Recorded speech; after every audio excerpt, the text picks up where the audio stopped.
Jafric Radio.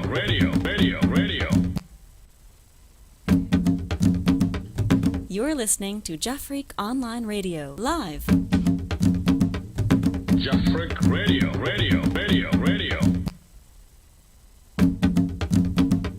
You're listening to Jafric Online Radio live. Jafric Radio.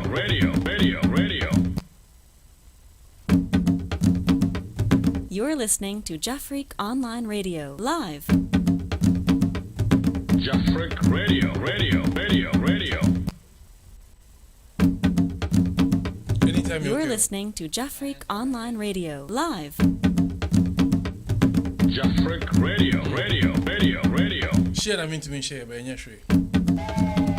You're listening to Jafric Online Radio live. Jafric Radio. You're listening to Jafric Online Radio live. Jafric Radio. You're listening to Jafric Online Radio live. Jafric Radio. You're listening to Jafric Online Radio live. Yeah. Jafric Radio. You're listening to Jafric Online Radio live. Jafric Radio. You're listening to Jafric Online Radio live. Jafric Radio.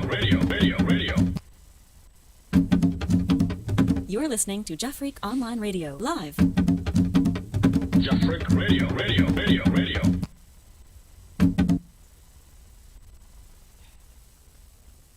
Bonsoir. Good evening. And Kumbanwa. Je m'appelle Pop du Ghana. Watashi wa Ghana no Pop desu. My name is Pop from Ghana. Today we have one of our brothers from Cameroon in the studio here, and we are going to talk about his life with the Japanese Immigration Bureau, how he was treated, and what he has gone through since he came to Japan until today. So today's topic is very, very sensitive, and because he doesn't speak good English, we will mix English, French, and Japanese. And in the French, I will do the translation. Abo? Okay. So, ladies and gentlemen, the show is Chat Room, and we welcome you to Jafric Radio. And in the studio with me today is my brother Luis from Cameroon. Welcome. Ça va? Ouais, ça va. Oui. Comment tu t'appelles? My name is Mbala Luis Christian from Cameroon. D'accord. Mr. Luis, Yes. you're from Cameroon. Yes, I'm from Cameroon. Cameroon is in West Africa now. I know Cameroon because Cameroon, you're good in soccer. Yeah, that's good. Mboma. Mboma. Mboma used to play in Japan, eh? Yeah. He's a good soccer player. Yeah, I like him very much. So, how long have you been in Japan? Oh, I've been in Japan for 19 years. 19? Yeah, 19 years. Very long. Yeah, very long. Wow. And do you have family in Japan? Yes, I have a daughter in Japan. Oh, okay, that's nice. So, 12 years in Japan.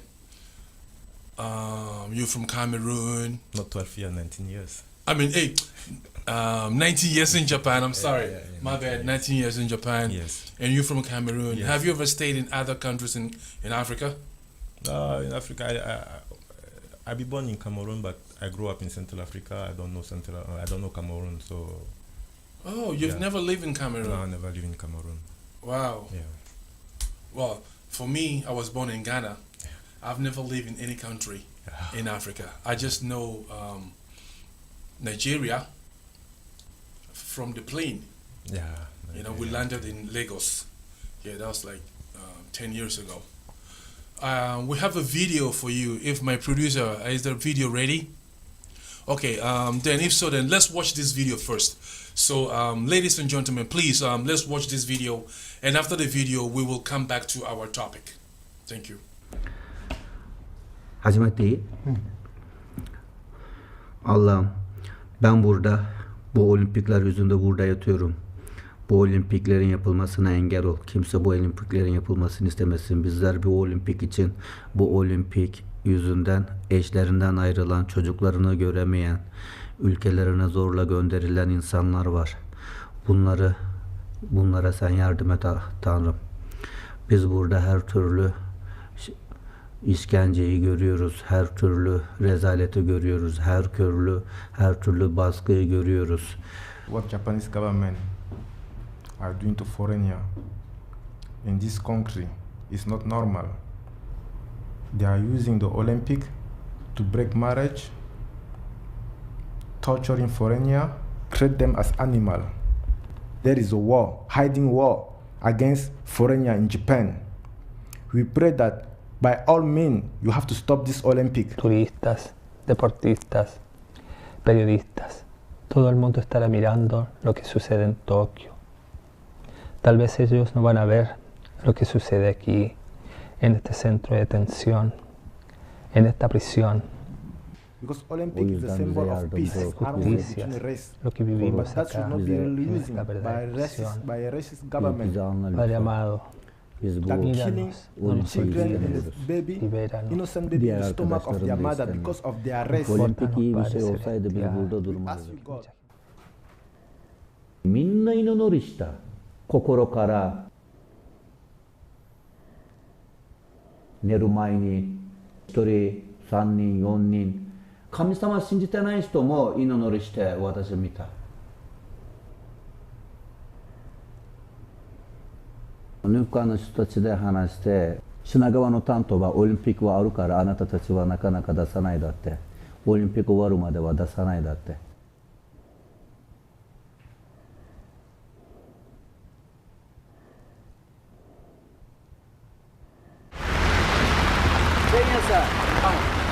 こんにちは。こんにちは、ベイビー。久しぶりね。 I love you. 久しぶりね。元気？元気。会いたい。元気。生活どう？大変？今行くところわかる？知らない。初めてこと。あ、そう。私はちょっとインターネットで見て、入管の中は似てるよ。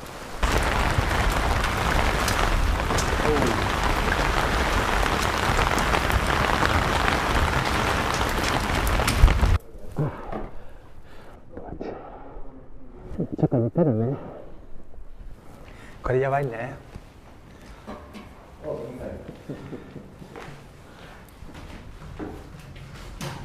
おお、来た。おお、久しぶり。もう最近なったじゃないですか。元気ですか？久しぶり。外は何かある？雨降ってる？テレフォンカードくださいでしょ。違う、面会あなた来た、私たちじゃない。元気ですか？元気じゃない。ここは元気ないよ。ご飯食べます？食べない。あ、今日何か差し入れ持ってきた？ Excuse me? 差し入れ。Present. 何か持ってきた？電話カード？あとは？バイブル。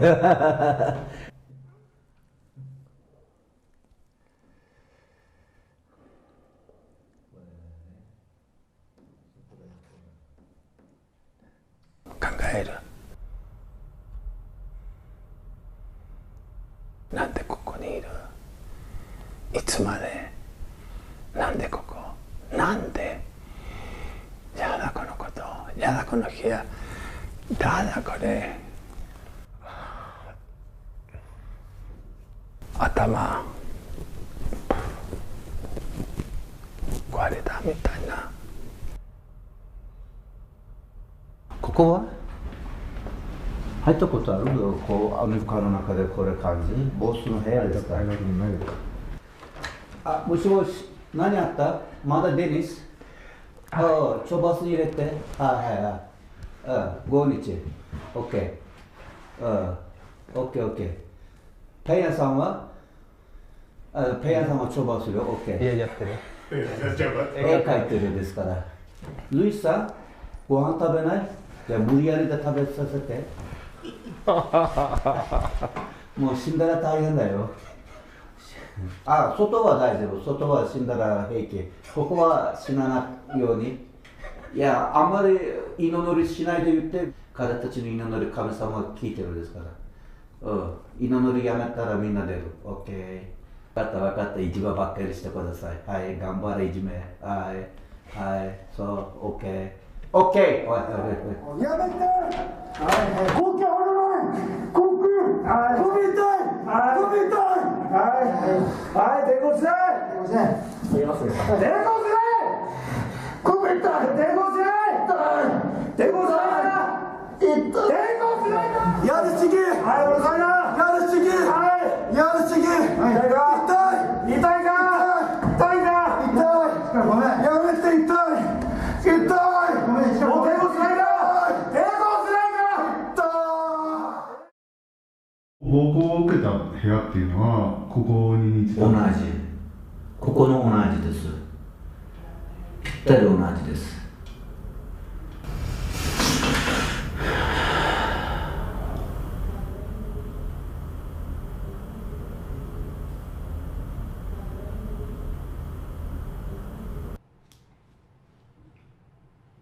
ブラジル人も自殺した、中国人も自殺した。ここは日本。入管は何でもできる。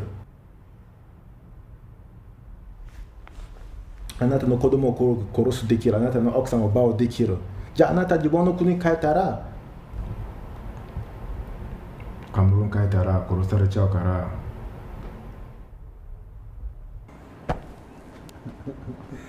おやすみ。おやすみ。明日ね。処罰に入ってください。これシャツじゃない。ここも座ってトイレやってる時はそこでカメラいつもあるで、これ女だったらすごいもっとひどいですね。だからぴったりこれもうちょっと高いですけれども、トイレ終わってこれやってカメラいつも見てる。ははは。何？全部見るよ。で長さ大体同じで、いやちょっと狭いで、これは僕ちょうどこんな感じ。ここまで。そう、ここまで細い。ちょうどこんな感じだった。ここ何ある？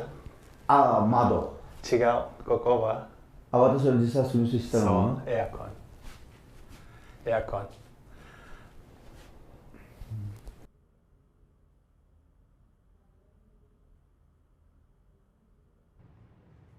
夜11時半ぐらいで、その日の担当3番僕に言った。デニスさんが自殺したい。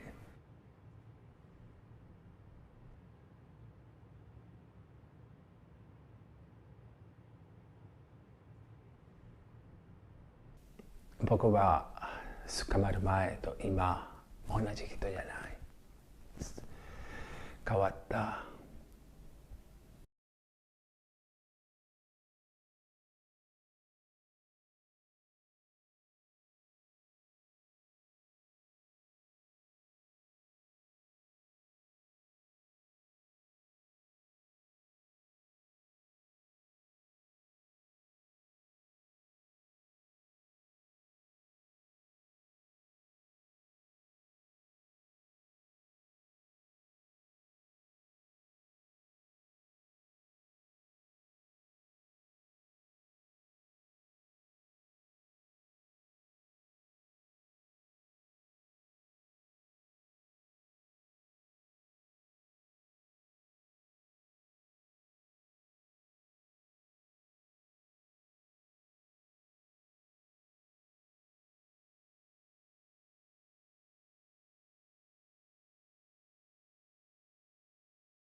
Brother Louis. Yes. Okay, in the video there's a lot of stuff going on, but I want to ask you a question. Yes. Why Yes. and what brought you to this detention? Yes. I went to detention. This is 4 times I went to detention. My first is because of refugee application. Refugee application. Yes. But you're from Cameroon. Yes, I'm from Cameroon. But like I say, I did not grow up in Cameroon. After when I was born, 5-6 years old, my family left Cameroon. They went to Central Africa because of political reason. Mm-hmm. Then they went to Central Africa. Then from there they left me. They went to Europe. Mm. So, and I was living with my father friend who adopted me as his son, and also in Central Africa, from 95 to 96, there was a war there, military problem there. So until I left Central Africa, there was war. So my family in Central Africa was involved in the coup d'etat in 2001. And from there I ran Central Africa in 2001. I went to Congo. In the town called Zongo. You just have to cross the river to arrive in Zongo. So I stayed there also 1 year, and there was also a war in Congo, so I was not in peace there. So I have to find a way to leave Africa or to Congo. And the most nearer place to me from Congo, when you see opposite side of the river, you have the capital of Central Africa, Bangui. And this is Jafric Radio. Japanese embassy was just near. When I crossed the river, that was where I was living, my town, and Japanese embassy was there. And the other embassy was concentrated in the middle of the city of Bangui. Mostly all other country, all embassies are concentrated in one area, and those area mostly have also government institution there. Many military are there, so it's very dangerous for me to go there. So the most easy one, and I was so lucky that it was near my town, who was controlling by a rebel. So so there was no security in Japanese embassy. So it's like that. I got Japanese visa. Oh, you get a Japanese visa to come to Japan? Yes. And then what happened when you came to Japan? When you came to Japan, when was it? I came to Japan in 2002. 2002? Yes, 2002, July 27. Okay. And what happened? And immediately... what type of visa did you... A tourist visa. Tourist visa. So Japan government gave you tourist visa from Zongo? From Congo? No, from Central Africa. From Central Congo, Africa. I crossed the river. I applied for in Central Africa capital. And then you came to Japan? Yeah, I came to Japan. Okay. Then I have applied for refugee in Japan. And I explained my situation to the Japanese government, but after 1 year and a half, they denied my application, and they put me inside immigration. So I be there for 1 year and 6 months. So from 2002? No, 2004. Okay. So when you came, yes, you stayed until 2004. Yes. And then they gave you a visa. I was having 3 months. 3 month visa. Yes. 3 month visa for to stay in Japan. Yes. And then 2004 you went for the refugee. Yes, I went for refugee appeal, and then they deny you 2004. Yes. 2004. Which month? I don't remember. Okay, 2004. I don't remember. And so what happened? They put me in detention. They asked me to go back to Central Africa. I said I will not go back. No, first of all, my family was involved in the coup d'etat. Then I lost 4 of my brother in 97 when the military attacked our town, and I lost 4 of my brother. Then in 2001, my family was directly involved in the coup d'etat and accusing of killing a general. So then I have to leave, go to Congo. From Congo also. There was war, so I explained everything, but they said they need evidence. All right. Then I did not have anybody to send me some document as evidence, because many of my people have died. Some people went to Congo, and what kind of evidence? When you are a refugee, you have to run for your life. Right. You understand? I cannot they're like sending money in Africa, make some kind of fake document that not true, come and submit it. That is possible, but that will not be the reality. Right. You understand what I mean? So I was not able to give them any evidence. And after the government change around like 2000, I don't know, like the government change in Central Africa by coup d'etat, Immigration called me for an interview. They say, hey, there is a new president in your country, go back. I said, but that is a coup d'etat. You are a democracy country. You Japan, and your embassy protest in Central Africa, condemned the coup d'etat and closed their embassy to protest. America even closed their embassy to protest against the coup d'etat. Why are you asking me to go back there? They remove a civilian to put a military in the power, and you're asking me to go back? So when you came to Japan with all this, yes, and when did they put you in the detention, and what really happened? I think people really want to hear.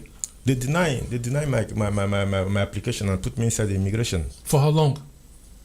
Like 1 year. Immigration was 1 year, 6 months. Then, because before when I asked you, you told me you have a family. Yes, I have a family. So how did you get your family if you were in the detention? No, I get the release. I get released on provisional release. Yes, I get released. Then in what year? I got released in 2006. 2006. So you were there 1.5 months, a 1.5 year. Yes. And then they give you provisional release. Yes. 2006. Yes. And then? And then in 2008. In 2008, I met a Japanese girl, and we fell in love. And 1 month later, I have to explain my situation to her. I explained to her my situation, and she was very crying and very shocked about my situation. So she said that okay, she will support me, and we live together and we get married. Okay. Yes. Oh wow, that's good. Yes. When we get married in 2008. And we get married in 2000. I met her in 2008. We get married around and when we get married, we have to submit all the documents. To the immigration. Okay. So I have to explain my situation to my wife. Everything. She's asked me to, since I'm originally from Cameroon, I have to change my nationality back to Cameroon because Central Africa is dangerous for me. Then I go to the Cameroon embassy, and explain the situation, and it was difficult because I don't have also nobody in Cameroon that can make some document to me here. So I have to ask some friend here in Japan to contact their family that help me make document, and we change everything. And the immigration, my wife became pregnant when I submit document to immigration. Oh, okay. Yeah. So an immigration, they wait until like my wife, when she becomes 7 months pregnant, and they took me back inside immigration. Oh wow. Yeah, they took me back inside immigration. And in the immigration, when they took you back to the immigration, to the detention center, they said they said I have to go back, and my wife come and to support me. Of my wife, she feel bad. Yes, of course. This thing, so she was hospitalized. Yeah. And she was not able to visit me, so the family was her mother that come to visit mother-in-law that. Oh, okay, wow. So support me, and she even applied for my provisional release. After 2 months, the immigration rejected. They didn't give me the provisional release. So, and why they didn't give you the provisional release? Why? What do you think? Why? They said that I have to go back. They already make their decision. That I have because I was also in the court. Because when they deny my application, I went to the court. I lose the court. They say I have to go back. But now you're married to a Japanese woman. Yes. And now, by the grace of God, you guys have got a baby in the stomach. Yes. So why should you leave your wife, who is pregnant, and then go back to a place that you don't know? That is not the problem of Japanese government. Japanese government want you to get out of the country. You have children here. Their policy is not foreigner. So even if you have hungry children, yeah, they don't care. They want to send you back home, and so and to make it more easy, they have to like brainwash my in-law, say a lot of bad thing about me. I'm not a refugee. Who said that? Immigration. Why? How did you know? Because they told me. Who told you? My wife told me everything because I was speaking to her on the phone when she was in hospital. Oh. Yes, my wife's telling me all those like things. what? What did they tell her? Tell us. This guy is African. He's a liar. You know, he don't love your daughter. He only want to use your daughter to stay in Japan. He's not going to make her happy. You know, my wife was telling all those things to me. But Chotomate, wait. Somebody who is pregnant. Yes. And if someone is pregnant, yes. she need peace, right? Yes. But if you try to put pressure on that person, that means you're trying to, in some way, yes, you're trying to, I'll say, forgive me my words, you want to kill that person. That is the way, maybe African, maybe the Western, maybe, I don't know, other part of the world, but that is not in the way Japanese government are seeing things. Wow. As far as so what did your wife say? Tell us. Let's move on. Okay, my wife was in hospital. She was not able to come to visit me. Mm-hmm. So then sometimes I will call her. It was that fight because it changed. It changed now from first she was gentle. She was have sympathy also for me. But when immigration starting saying all this to her family and her mother stopped visiting me, she changed also. She starting become so aggressive on phone. Sometimes she don't answer the phone.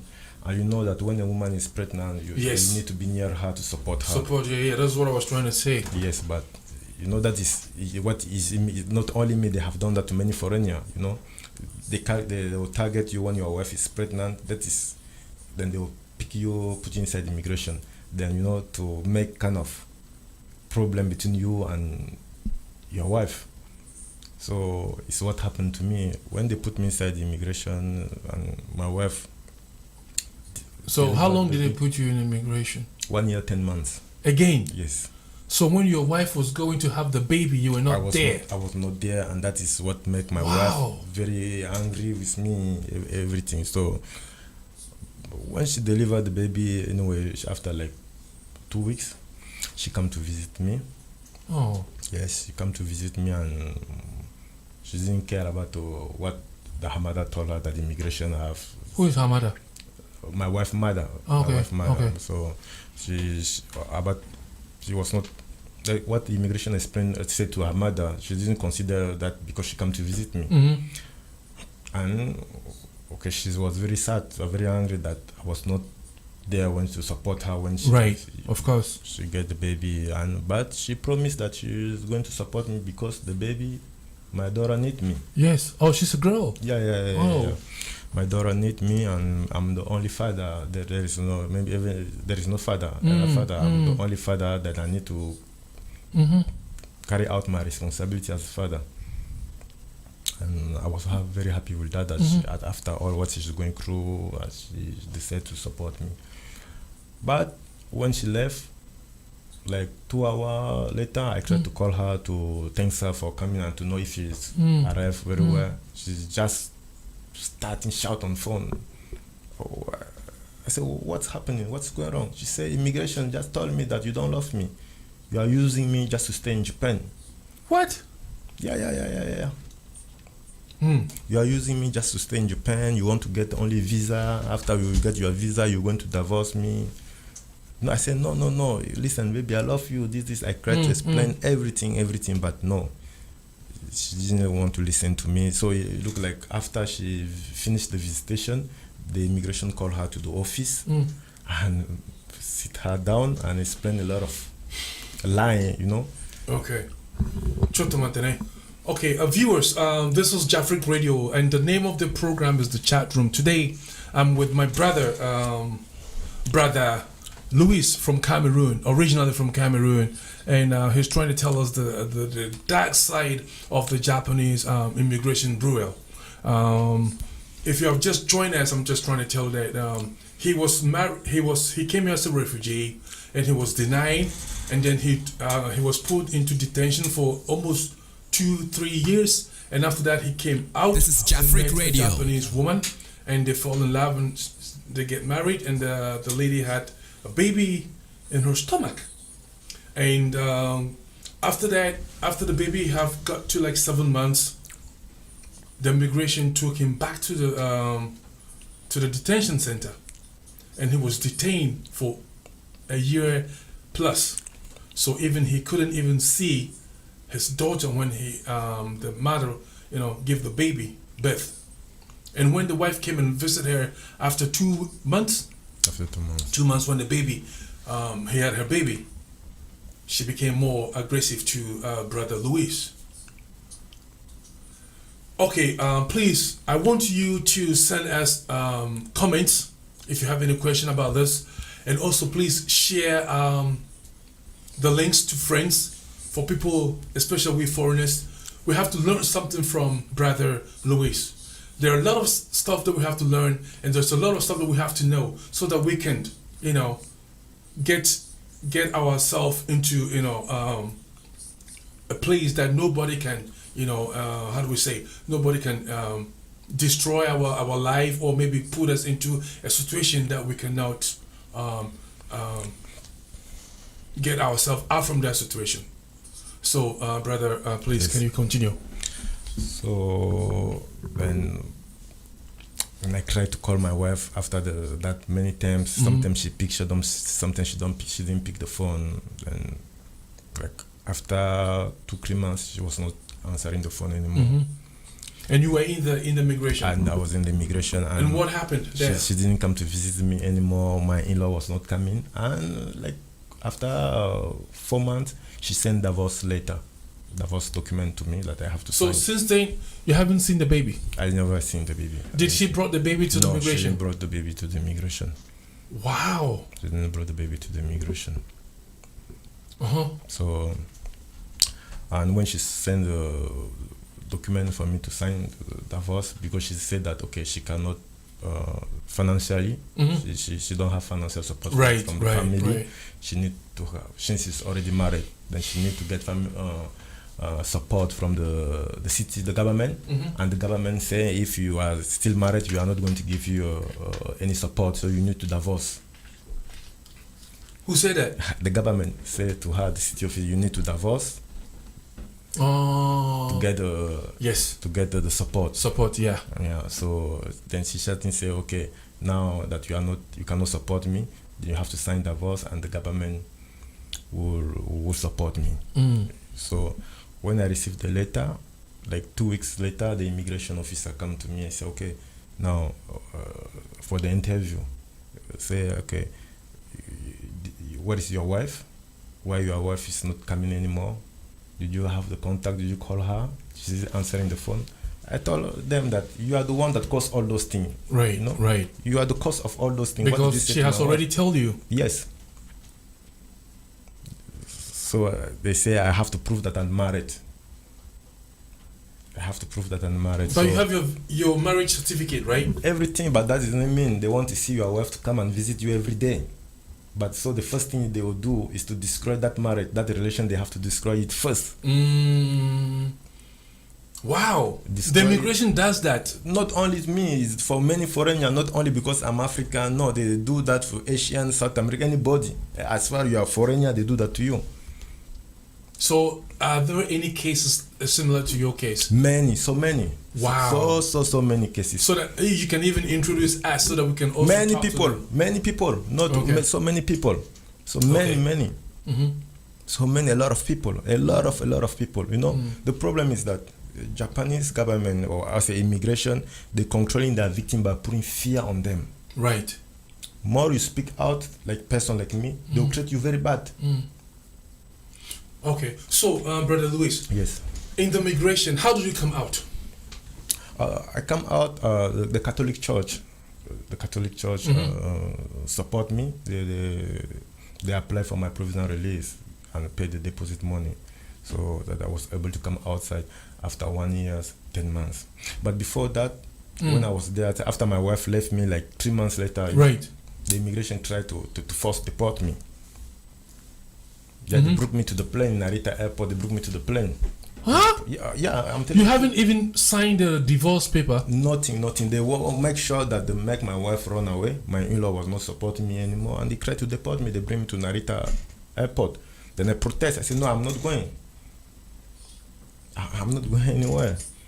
Well, how did they bring you to Narita airport? They called me for the interview. Mm-hmm. Like when they realized like my wife, she's not coming anymore, and there is the divorce document that she sent that okay they know that they have succeeded already breaking my marriage. Right. So then they called me one day around 2 o'clock for the interview. At night or in the morning? Daytime. Mm-hmm. Yes. I went to the room. When I went to the room, they say, okay, the interview is that you have denied you're a refugee, you're under deportation order. From now, you are going to the airport. So the inspector say, worry much that finished. Mm-hmm. So when he speak, they have mic in the interview room. When he say, the many officers enter the room with a blanket, Blanket? Yes. Were you cold? Not blanket, they want to wrap me inside the blanket, If I protest that I'm not going anywhere, they'll wrap me inside the blanket and tie me there.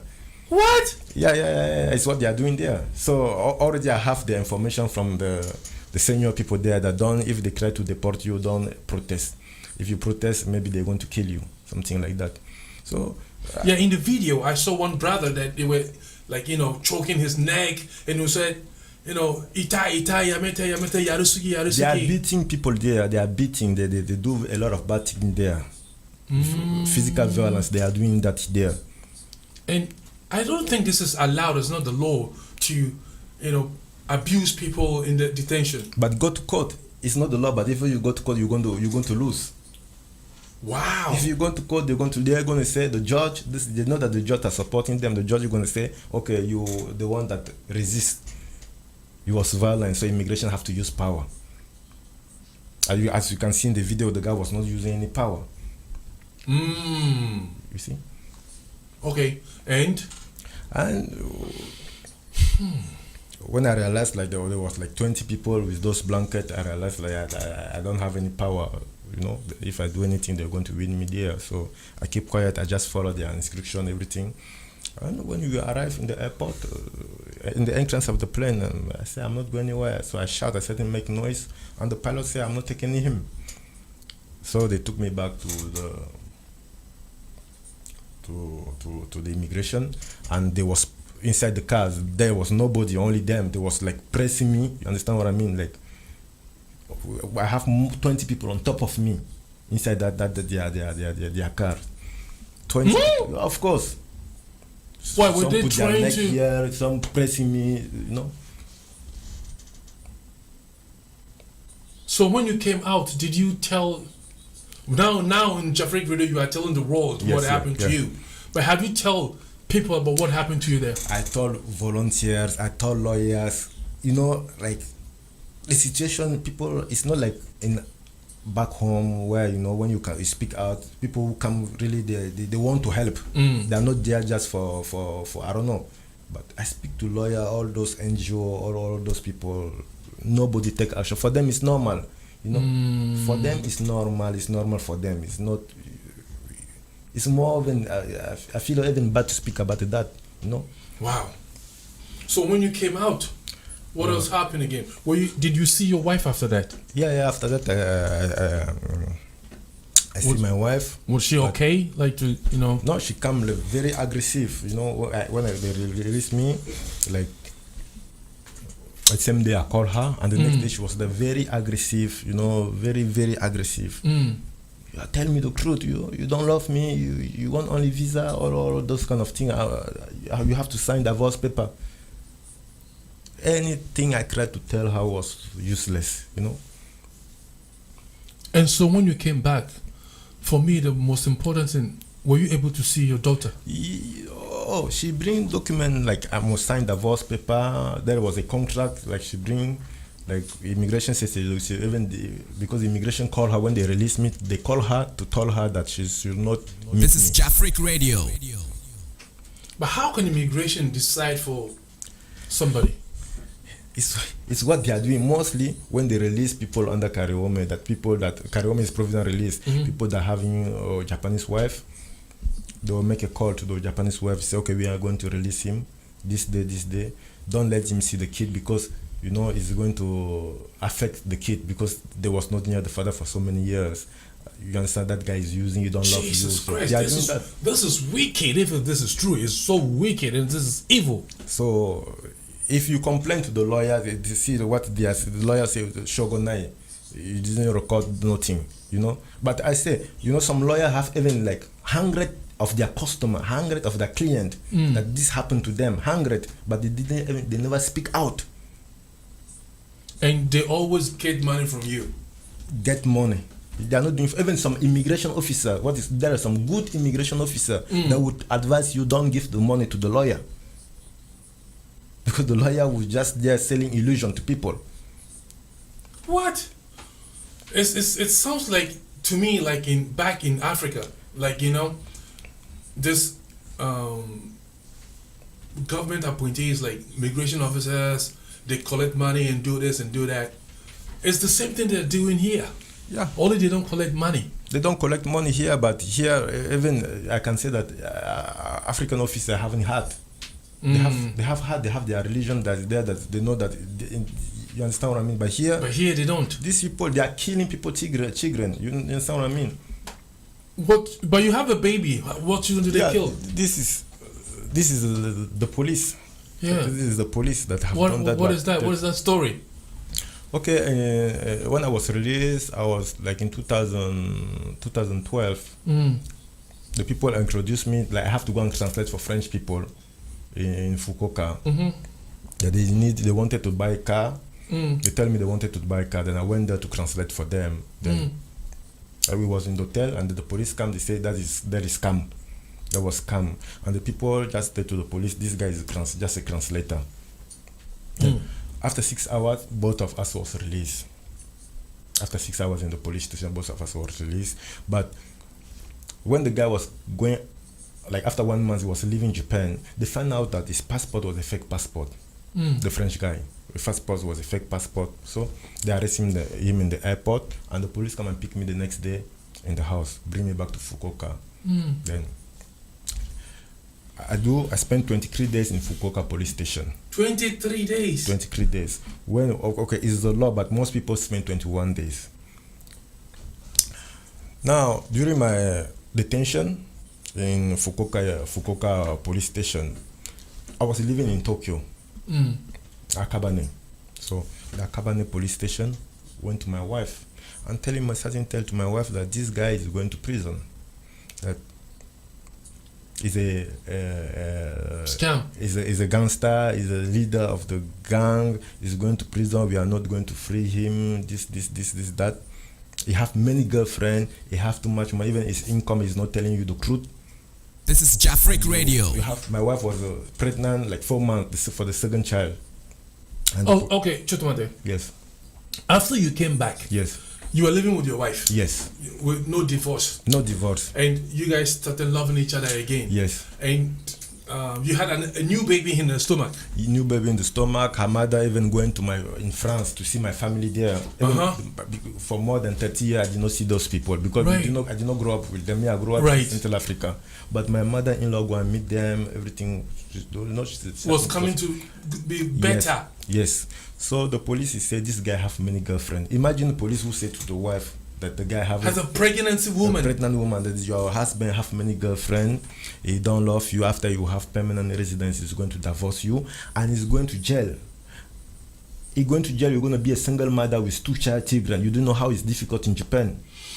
So they create confusion in my wife, mine, and my friend was supporting me because my friend was saying that this guy is just a victim, he's just a translator. My wife said, okay, I'm waiting for him.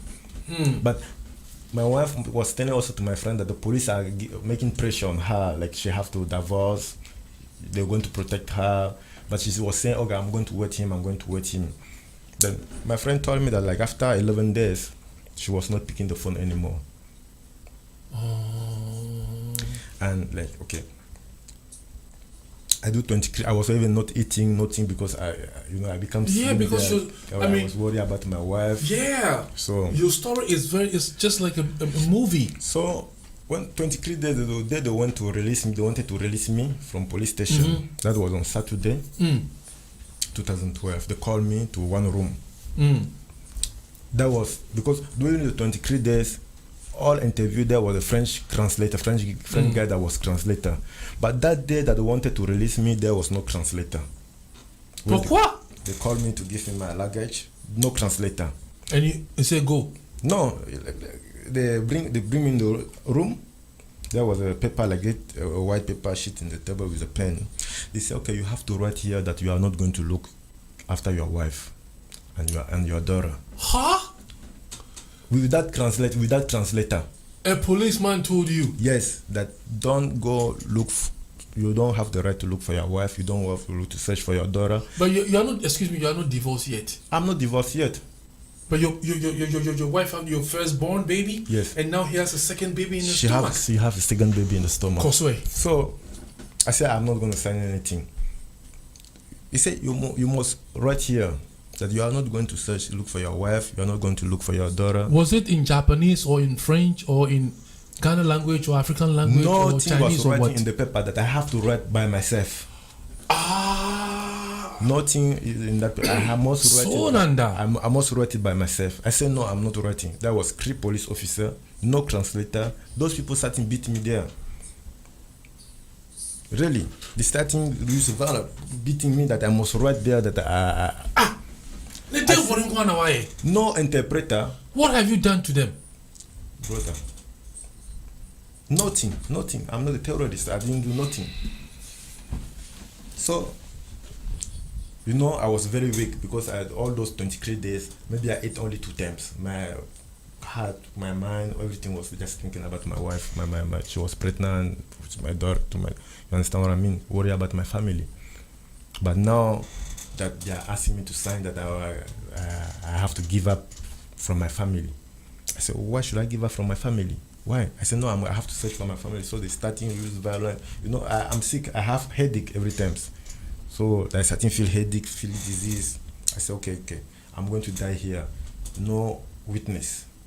Maybe if I die here, those people are going to say, you resist. I use violence. Violence on them and then, nobody was there. So I said, give me the paper. I read that in French. Sometimes, we always see this on American TV. Yes. That only American police are violent on people. But in Japan, it's like they are the peaceful police and the peaceful people in the world. It's the image, the gift to people. But if you go in deep, if you go in deep, you make investigation. You see people that was in they will tell you that. Yeah. So I said, okay, give me, I'll sign. I don't know which language I read, was in French, maybe in French. I read there that, okay, I told them, if you are asking me to give up from my daughter, I will not give up from my daughter. I will just write there that I'm not going to look after my wife. That I write that I'm not going to look after my wife. Then the police officer, after I write there, the police officer give me a number, a paper with a phone number on it. He said, you go on Monday to a cabinet station to take the key of your house. I said, but I have the key of my house here. They say, oh, they have already changed the key of your house. I said, why? This is the key of why you change the key of my house? They say, oh, we don't know nothing about that. Go to a cabinet police station. So I take my luggage.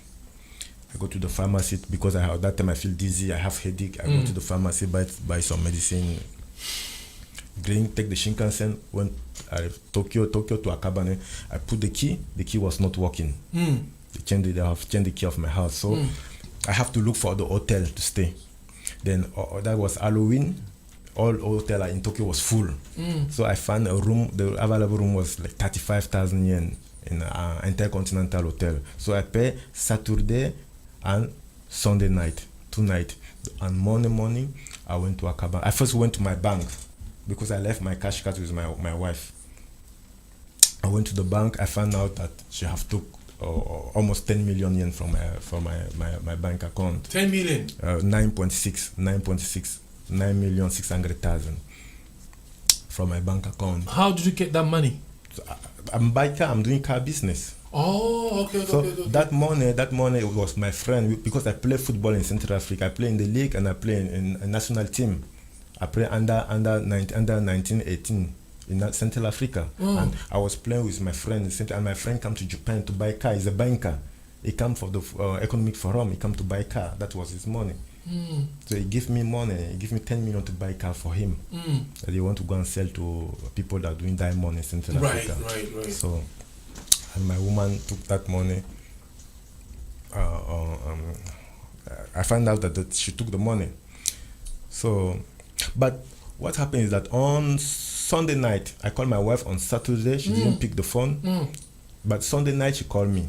And she messaged me, not call, she messaged me. She said that I should not contact her, that the police said that my marriage was a fake marriage. As I'll have permanent, I will divorce her. That I was using and abuse her. Somebody that you have 2 children. Yes. 1 children and another one on the way coming. Yes. Wait, how can this be a fake and you don't love her? It's what she was telling me. Wow. And she said she need 30 million yen for compensation for fake marriage. Sanzemayen? Yes, Sanzemayen. 30 million yen for compensation for fake marriage. Wow. I have the mail on my phone. So on Monday morning, I went to the police station, Akabane police station. Right. The number the Akabane, the Fukuoka police give me a call. Okay. The man say, okay, come in front. I come in front of the police station. They say, okay, we have your key. It's on inside. Come and pick the key. I went. I followed him. Then they brought me to one room. There was a paper on the table. The man sit down. When he sit down, he said, okay, there is a case against you. You beat your wife and you have killed your child. I said, what? Obia uwo Fukuoka no. Yes. Wabu yere ekumuba. The same thing they have done in Fukuoka. Somebody where you are in Fukuoka. Yes. You have. Did you turn into a ghost and you come and beat your wife, and you've killed I kill my children. Your child. My child. I killed my child. I said, what? I said, this is one I'm not going to write this. Before even we are starting, some other police people enter the room. No interpreter. You see, they don't have warning arrest. Nothing against me. But this is not even arrest. They change the key. Take your key. They change the key of my house. You see, and they make me stay in the hotel. Dozo. Hi. So I went to police. I said, I'm not writing nothing. So they starting, you must write here, you must write. I said to them, hey, listen, you guys tell to my wife that my marriage is a fake marriage. If you call her, you make your case, you make the situation worse, you change the phone number. So it's what they have told my wife, that if this guy, because they give her a different story. So to protect the story they are lying, ask my wife to cut all contact with me. The email, everything. So when I tried to call my wife, so she didn't answer. So she followed what the police say. Only one call, block him, change everything. So, but before she changed everything, she already gave me the story the police told her, that my marriage was a fake marriage, everything. When I told that to Akabane police station, that you people told to my wife that my marriage is fake marriage, these people become mad, crazy. So this guy already know the story. Child is starting to use violence there again against me. Two times. They need something. They need to protect, because if the woman sued them, it's big is problem the woman? to them. Is his father maybe the head of state of Japan? Or he's just a local man, a normal citizen in Gumaken there. This. It looks like the movie called Prison.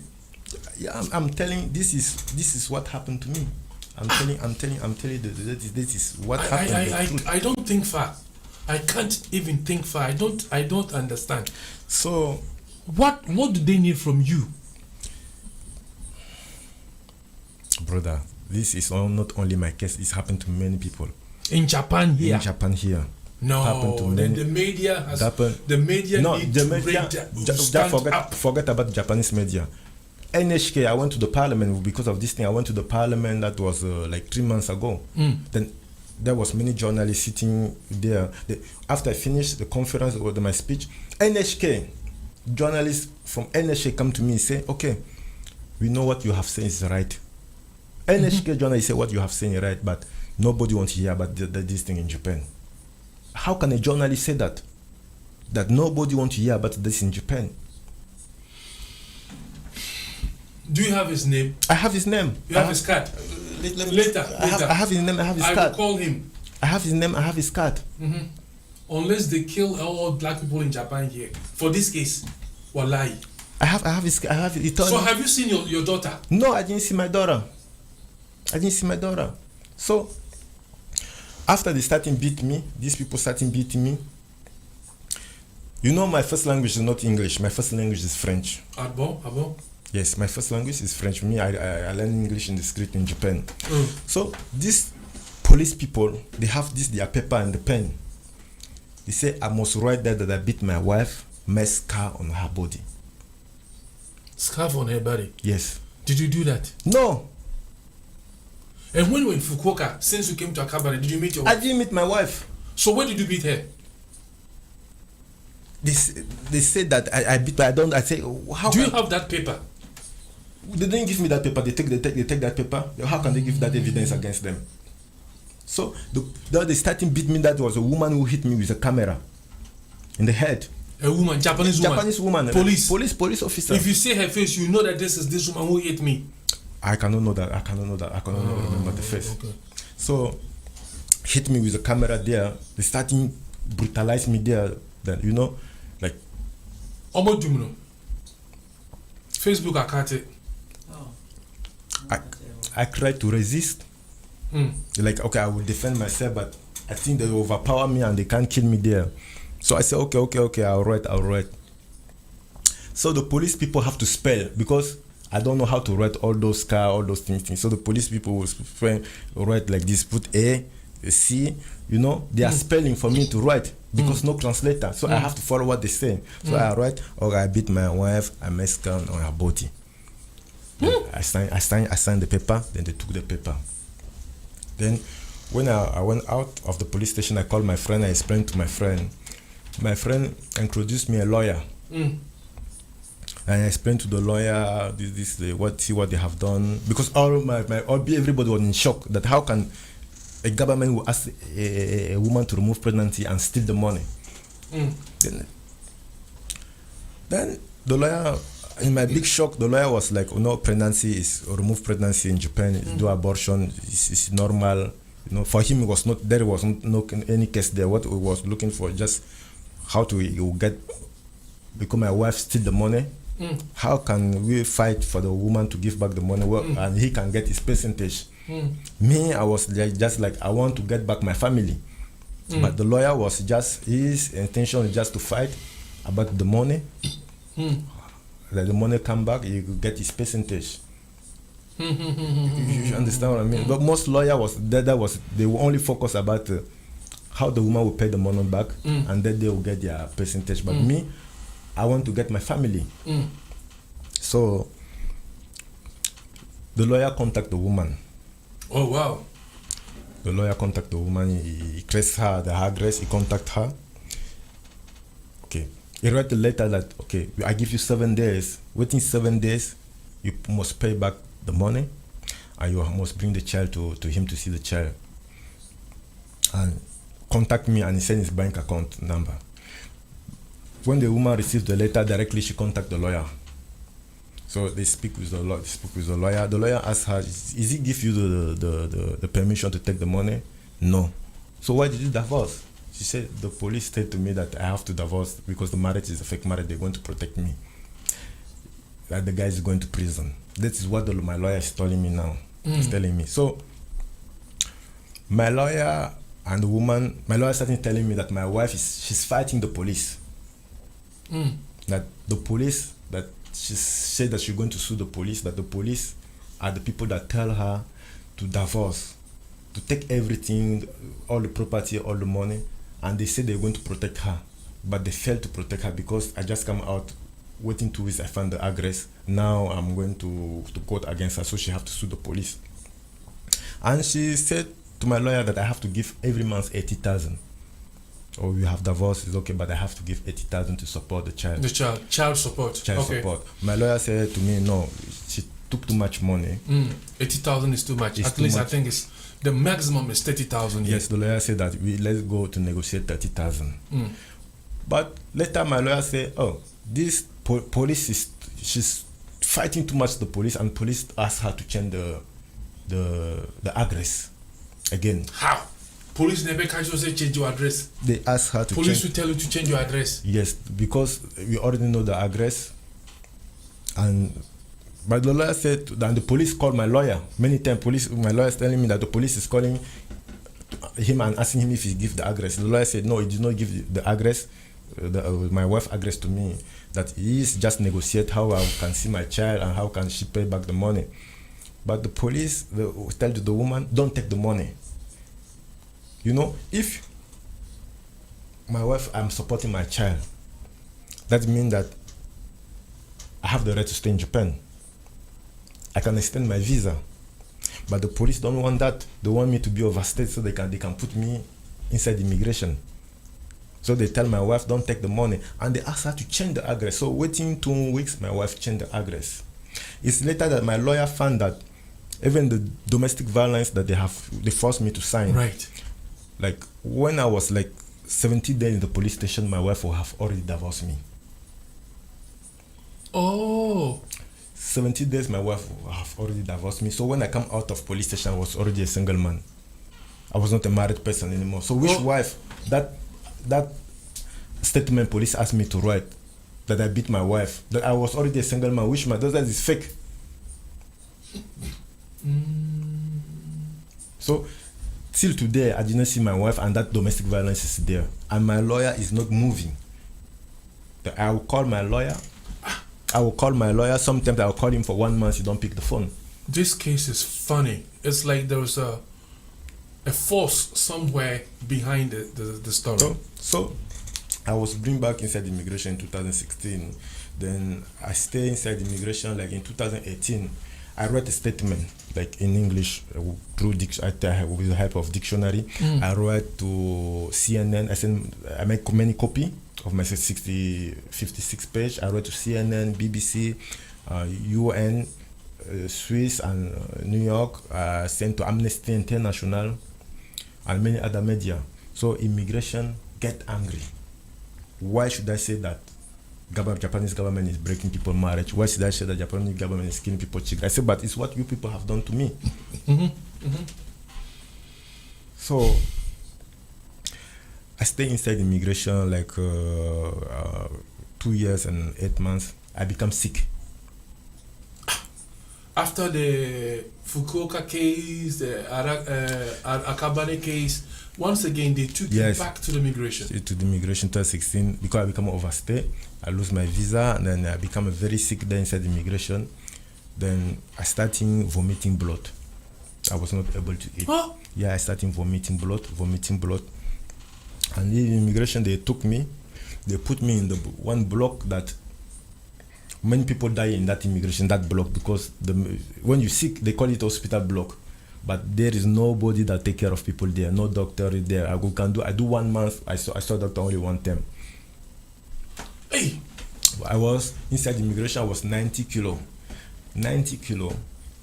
I reduced until 65 kilo.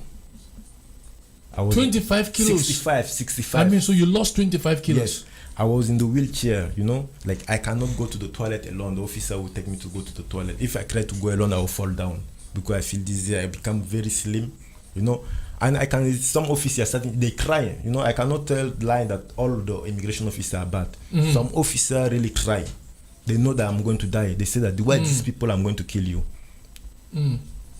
Why these people are going to kill you just because you read that statement? And that statement is not lying, it's the truth. And many officers support me, say that you have to fight until the end because it's enough, too much. Wow. So, in myself, I was convinced that I'm going to die. Because all the application that my lawyer will make for provisional release, they will deny. But the officer are saying, well, this guy is sick. Why our boss don't hate you? You're going to die here, you know. So when I become 65 kilo, they call me for an interview. They say refugee interview. I say, what kind of interview is that? I'm sick. I'm not feeling well. What kind of interview that I'm not going to interview? Is it normal for a sick person? Sick person in my condition, you know. I cannot even. I'm in the wheelchair. I cannot go to the toilet alone. You understand what I mean? Even breathe is a problem for me. You know, sometimes they will come and call me, like, let's go shower, you will come and eat. This is Jafric Radio. I cannot move my body. Wow. I cannot move my body. To that stage? Yeah, so I can see the fear, you know, I don't want to sleep sometimes, like I feel if I sleep, I will not wake up. Then I can see the fear in some officer eyes that they are waiting just like this guy going to die maybe in a few hours. Yeah, my brother, you have gone through. Yeah, like this guy is going to die in a few hours, you know. When I'm telling you that immigration officers are crying, tears coming from their eyes, immigration officers, they are crying. For you? Yeah, they know that I'm going to die. True. So, they call me for interview. I protest, I say, I'm not going for this interview. How can, in this condition, I will do interview? Mm-hmm. What is the meaning of this interview? So, one officer gave me advice, you know, go to this interview. We know what they are looking for. Because in my statement, when I sent my statement, I write to UN or all the media, that my friend that come from Central Africa here, I betray him, and my friend go back home and kill my family. That is in my statement, and that is true. That I was not able to pay back the money, and my friend said to the government that okay, he said he didn't do that directly. He said that he tell to the government that I'm supporting the rebellion because since 1995 my family is fighting the government. Of many rebellion, my family was involved there. So my friend go and tell to the government that I use this money, and that was like when my woman took the money and run away. Just 2 months later, the war started in Central Africa. So Congo, Central Africa. So that was like I was part of it. I know that I use this money to support rebellion. So when I wrote that statement, then I sent to UN everything that please come and do an investigation for this case, for this matter.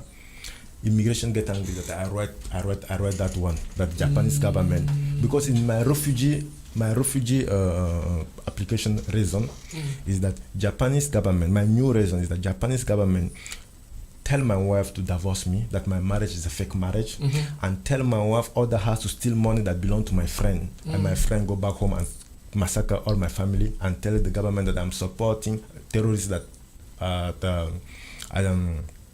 terrorists in the African region. But the truth is that it's the Japanese government that asked the woman to steal. I didn't support any terrorists. It's the Japanese government that asked my wife to steal money and remove the pregnancy. So immigration is getting angry with that. Because the police told your wife to do that. Yes. And if the police said that, police represents the government, so it's the government. It's the government. Automatically, it's the government who have tell the person to do that. So you are not telling a lie. You are telling the truth. Why I said that? So they come to interview me in that condition. So when I'm saying at immigration come to interview me, you know that was just like they come with hunger. Why should you write that? Why you are telling people to not trust Japanese government? I say, hey, sir, listen, you come here to investigate. You didn't come here to you understand what I mean? You come to do investigation. To know if I'm a refugee or not. You didn't come here to intimidate me. And with this condition, it's not good for the interview. And these people continue with the interview. I was in the wheelchair. You understand? It's just like a terrorist who is dying, so they want to know which people. You understand what I mean? But I'm just a refugee. I'm just asking them to support me. But these people, they have already killed my child, and they are very ashamed. They are guilty because I wrote to many people. They are guilty. So now they want to kill me. When I say they want to kill me, these people, they nearly want to kill me. Then said immigration. That is anybody that was there will know that how I changed from 90 kilo, I become 65 kilo, and they will be vomiting blood. Even the doctor is saying, took this guy to hospital. They refuse. Yeah, to do like yes. In camera. Yep. The doctor say bring him to hospital, do camera. They are refusing. But they are coming for the interview. for refugee interview, or interview that is very important for person's life, to save somebody's life. They wait when somebody from 90 kilo, you 65 kilo to come for interview. Wow, this is incredible. And after the interview, the next day they call me. They say, okay, your provisional release is approving. Yes. And where did you go from there? I went out. Like after 2 weeks later, because they say I have to wait 2 weeks inside immigration. After 2 weeks, I went out in the wheelchair because they would already know that this guy is going to die. So they will throw me outside to go and die outside, because if I die inside, it's going to be a problem for them.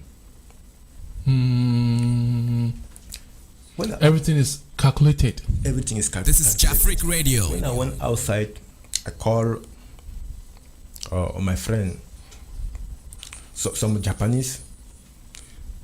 They say, oh, immigration call us. They say that we should not go near you. You don't have the right to marry it. Yeah, you don't have the right to marry, that we should not support you. Immigration, Japanese government are doing that one. You understand what I mean? Yeah. I say, okay, can we meet? They say, no, we don't want to meet you. I say, okay, no problem. Hey. Then I have do you go to church? Yeah, I go to church. Which church? I go to in Azabu. Do you believe in Jesus Christ? I believe. Do you pray? I pray.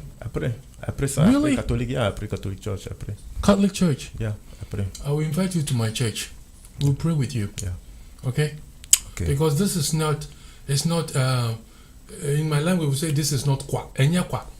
You can say, bro, this is not kwa. This is not ordinary. There might be something behind. It's not normal. Hey! So after like 3 years, I spent 3 years inside immigration. So they released me. I started to go to hospital. Everybody was saying because of stress and stress makes yes. I have stomach. Ulcer. Yeah. So how to call it? I don't know how to say that in English. Like depression. Yeah, chronic, depression. Chronic. That even if they give medicine, I need long time before. That's why last time I forget our appointment, and even hospital. For 2 weeks I didn't go to hospital because I forget the appointment. Jesus. So sometimes I will go inside the shop. I'll go outside. Sometimes I pay already, but I forget everything that I pay. I say, oh, I paid this or I did not pay this. I will go back. I will go back to the shop, ask them if I have pay.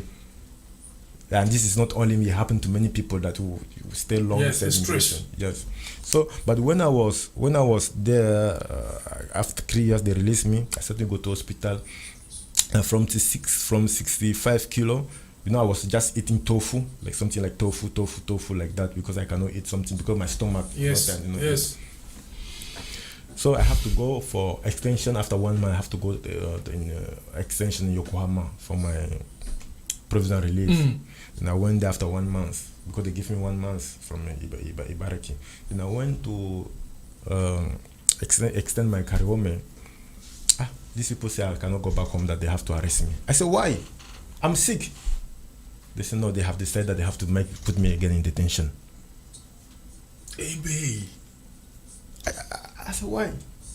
They said, no, you cannot go back today. So they put me again. They took me the same day from Yokohama station. They take me back to Ibaraki Immigration. Oshiku.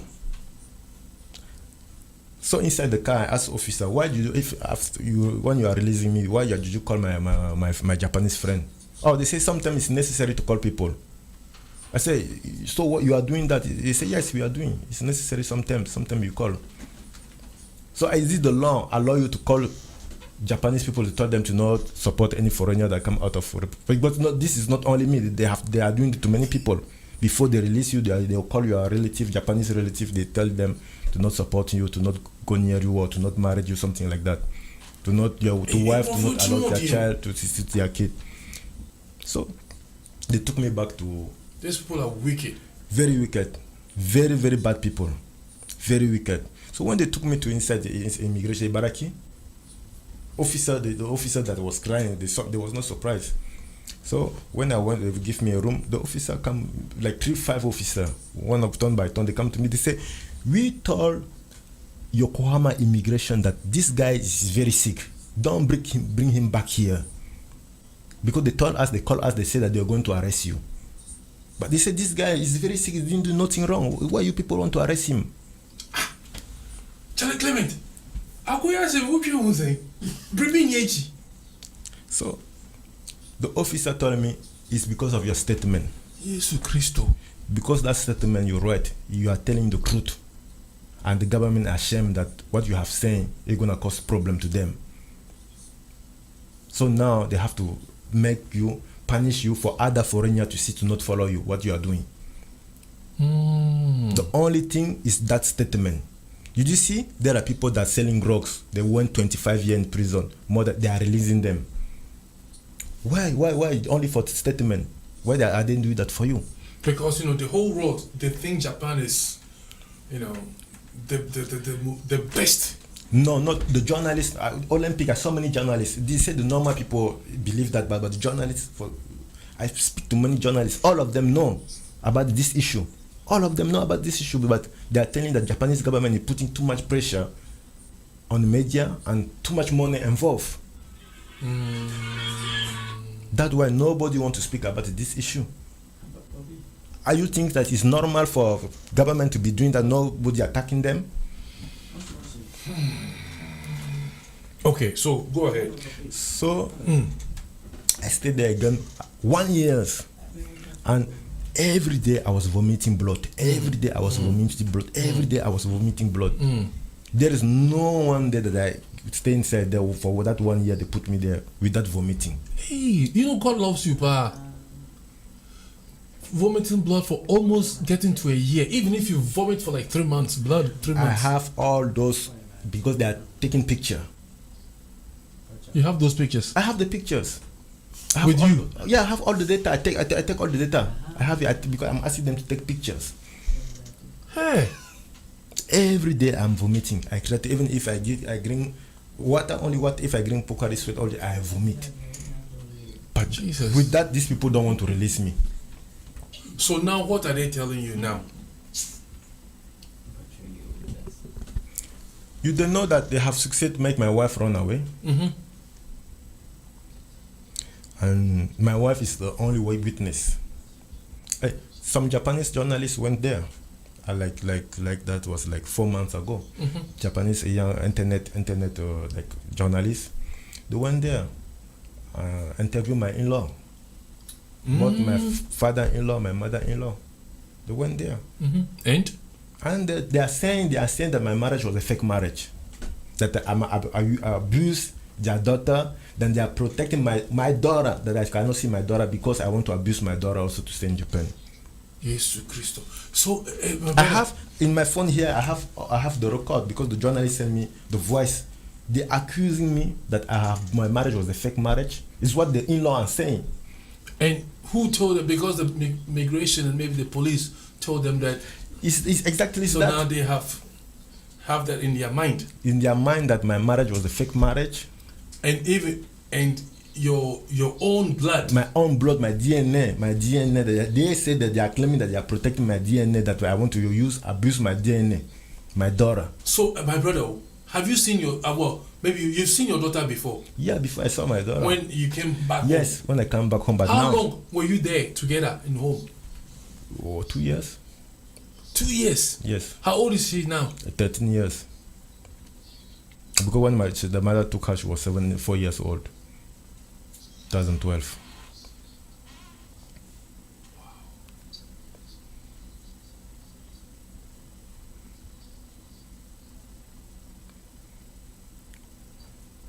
And this is people, maybe there are many cases like my case in our community. So many cases like my case. That people that their only crime is even to marry Japanese woman. You know, that they will tell to the woman. Why is it that I don't know? Maybe the Japanese men cannot marry their women, and maybe foreigners marry their women, so they are like jealous, or I remember something. I've been in Japan for 32 years. Okay? Yeah. My first wife, she was beautiful than Lucifer in heaven. She's very beautiful. My wife was so beautiful. And I remember one day, me and my wife have a fight. We live in Meguro. And I was like 25, 26. 25, 26 years old. And he ran away to the coal mine. And I went there too.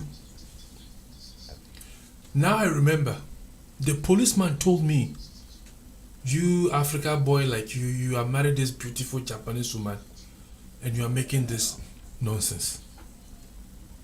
And I was very mad. That time I was young, so my blood was, I said, you say what? I hold this policeman like this. Wallahi. Me, I'm stubborn. No? I hold the policeman in Meguro, Donkensaka. There's a river, Meguro River. There's a police box on top of the river. That room, me, Nanaya, I hold the policeman. And he said, Yamete. You go home, your wife will come back soon. Now I remember. They are doing this to many African people, many. So if the wife is not sensible strong, even if the wife is strong, they will tell to her parents. That the parents will now put pressure on her. So your own daughter, for how many years you haven't seen her before? 7 years. Oh, right there. She send you picture? No picture, no contact, nothing. You don't know where she is? I don't know where she is. My lawyer, I contact him every time, put pressure on the lawyer. Lawyer say, I'm doing this, I'm doing this. If you go to court, you're going to lose. And if you lose, you make things worse. Because as you know, French guy was doing hunger strike in front of Olympic Stadium because of this child addiction issue. There are many foreigners raising their voice now. But okay, they are from Europe. They have at least some government their government will pressure Japanese government. But what about us that come from Africa? They will say, okay, these people will build good school for them. We are building route for them. We are giving them financial support. So the government will they do that. They are not seeing because okay, as a refugee, I cannot go to any embassy to complain. I met Cameroonian consul in African Japan Summit in 2013. I complained about my issue. He called me stupid man. Why did you give your cash card to the Japanese woman? You don't know that Japan government is doing that to people? But that what? He called me a stupid. I'm telling the truth. He called me a stupid man. The consular of the Cameroon embassy. Yeah, he called me a stupid man. You don't know that Japanese government is doing that to people. Why you have to die with your your cash card? Don't give that to your woman. That's a great mistake that that person did that. He should have told you, oh, my brother, this is what is going on, but you have to be wise. Not saying that stupid man. Yeah, he called me a stupid. And for him, I don't know what is his job here in Japan. In any case, you have to stand telling no to Japanese government. Why you used to do that? So, my brother, yes, because of our time, I think we have to continue this. Do you want to see your daughter? I want to see my daughter. Of course, I want to see my daughter. That's why you see my anger, what the government have done to me. But my second child, I cannot see my second child. They have killed my second child.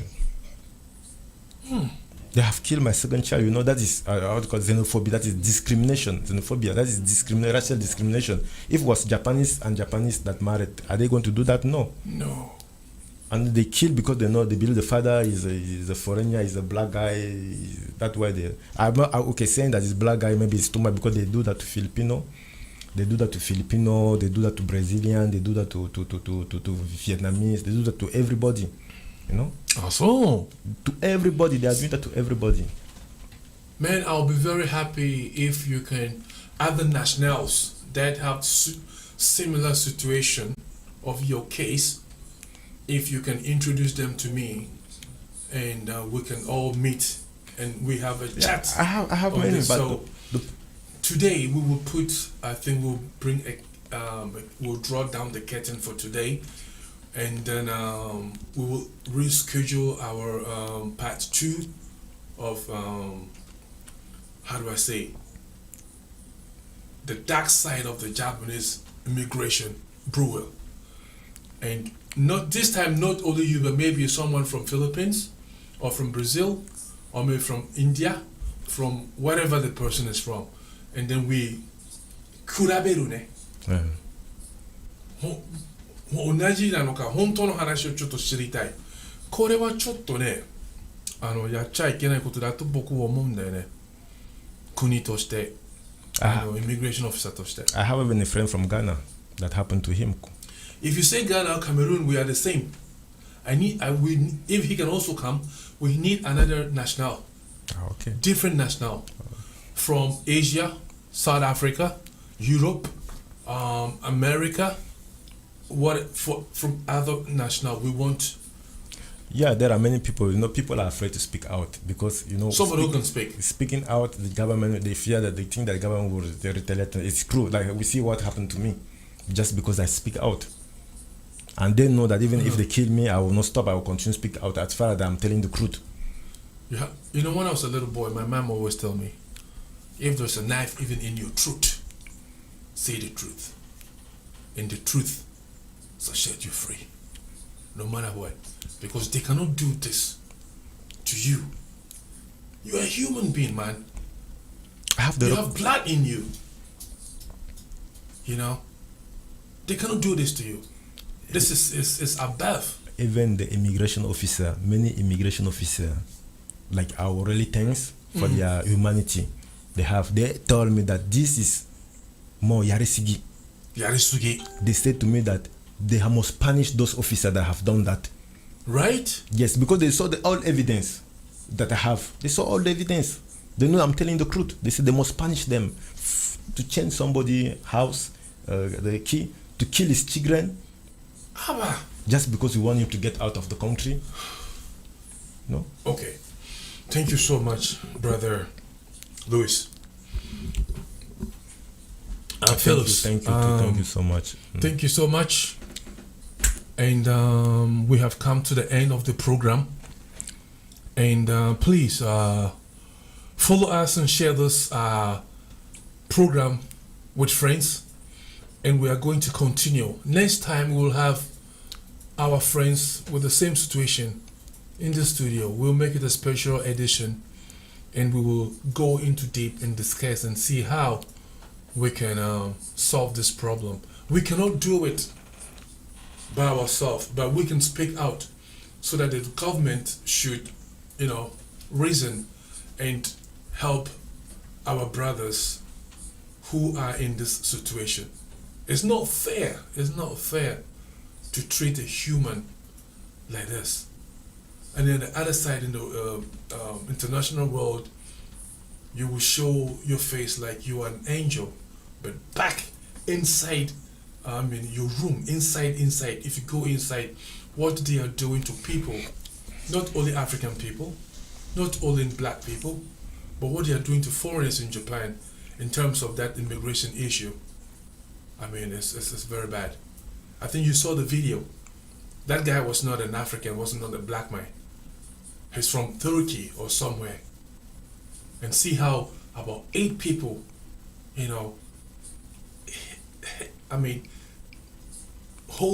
held in this guy. Some people on the neck, we don't do that. So thank you for watching Jafric Radio, and thank you, Mr. Louis. Thank you so much, and thank everybody that followed the radio. We will continue this series. Yeah, we'll make it a series. We can do this like once a month. We can do this. Once a month, and then we can do this once a month, and we will work. We will get some lawyers who can help, and we don't want any lawyer who will be here to be a pasha. We want the right story has to be told to the world, because they cannot treat you like this and other people, or they cannot treat we foreigners like that. So thank you so much for your time. Thank you very much. Thank you very much. And once again, this is appreciate Jafric all. Radio. Yeah. And the program is The Chat Room. And today we had our brother, Luis from Cameroon, who came and shared his sad, and this is not sad, I would say, he has courage. He had a very great courage and tell us his story about what happened to him when he came to Japan until today. God bless you for watching Jafric Radio, and we will see you soon again with part 2. My brother, once again, I will say thank you. Thank you very much. Thank you And, for me this opportunity to speak out. Keep on, Yeah. and I know that one day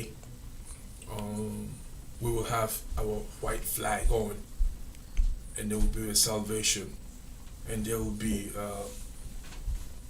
a great success story for you. And I promise you that you will see your daughter soon. You will see your daughter soon. Thank you very much. Thank you. You will see your daughter soon. That's my dream. Thank you very much.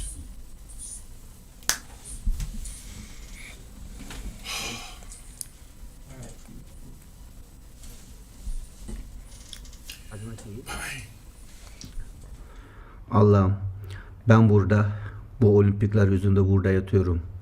Bu olimpiklerin yapılmasına engel ol. Kimse bu olimpiklerin yapılmasını istemesin. Bizler bu olimpik için, bu olimpik yüzünden eşlerinden ayrılan, çocuklarını göremeyen, ülkelerine zorla gönderilen insanlar var. Bunlara sen yardım et Tanrım. Biz burada her türlü işkenceyi görüyoruz, her türlü rezaleti görüyoruz, her türlü baskıyı görüyoruz. What Japanese government are doing to foreigner in this country is not normal. They are using the Olympic to break marriage, torturing foreigner, treat them as animal. There is a war, hiding war against foreigner in Japan.